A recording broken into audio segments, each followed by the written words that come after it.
Login failed on chip fix. If your chip app won't let you log in and you keep seeing login failed, don't panic. This happens more often than you think. Most users assume it's a password problem, but the surprising truth is that chip's login issues are often linked to app version mismatches, expired verification links, or a temporary sync error with your bank. Here's how to fix it step by step.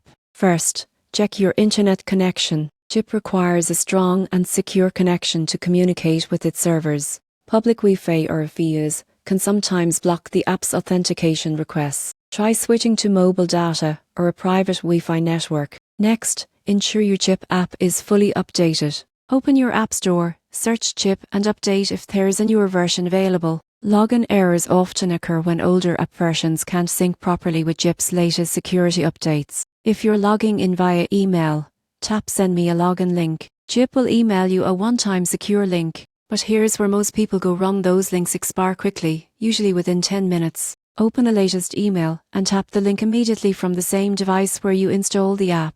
If you still can't log in, double-check your email address. Make sure you're using the one linked to your chip account, not an alternate or work email. For users who recently changed phones or reinstall the app, Chip may ask you to re-verify your account. Follow the prompts to confirm your identity. Another quick fix: clear your app cache or reinstall the app completely. This refreshes your login tokens and removes corrupted files that might be blocking the login process. Finally, if Chip is syncing with your connected bank, make sure your bank's login credentials are still valid. Expired connections can cause indirect login errors. Once you're back in, enable biometric login or face it for faster and more reliable access next time. So remember, when Chip says login failed, it's rarely a serious issue.